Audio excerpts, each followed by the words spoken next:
Prepress.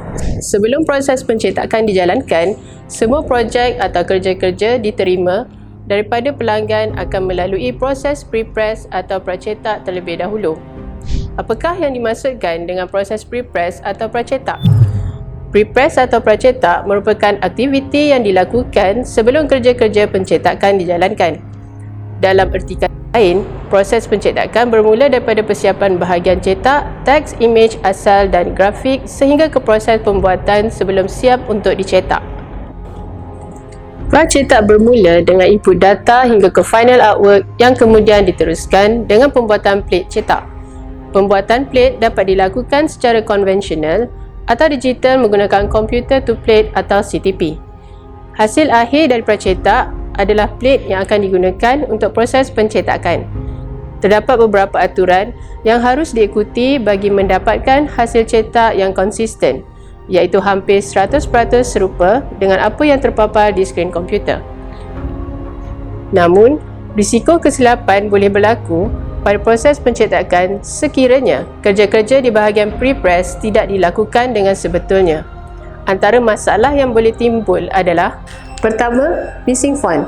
Kesilapan ini berlaku apabila kita memilih font yang tidak dapat dibaca oleh printer, postscript atau jenis font tidak disalin atau dikopi di dalam server ketika dibawa ke proses pencetakan, sedangkan jenis font berkenaan tidak tersedia.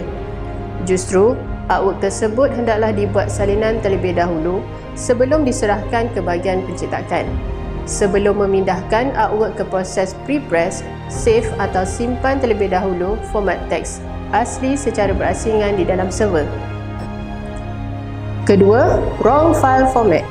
Artwork biasanya menggunakan format TIFF atau EPS untuk gambar, namun jika menggunakan format JPEG atau GIF untuk fail gambar, warnanya akan menjadi tidak sesuai dengan hasil cetak sementara kualiti piksel akan terjejas.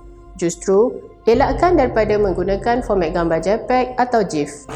Ketiga, incorrect page setting or page setup. Gunakan setup halaman yang sesuai dengan ukuran yang diperlukan. Bagi cetakan seperti brosur, kad, flyers dan sebagainya yang mempunyai ukuran tertentu, pastikan cetakan di luar saiz atau dikenali sebagai bleed mempunyai lebihan ruangan beberapa milimeter daripada bahagian cetak. Ini bagi membolehkan bahagian tepi dipotong dengan kemas menggunakan mesin pemotong kertas. Output perlu dibuat mengikut saiz ukuran sebenar, sementara resolusinya sahaja yang ditetapkan mengikut spesifikasi. Keempat, missing graphic or graphic not linked.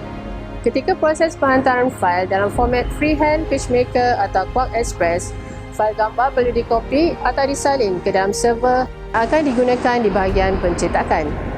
Gambar tidak akan muncul dalam artwork apabila menggunakan komputer lain sekiranya gambar tidak disertakan sekali dalam server.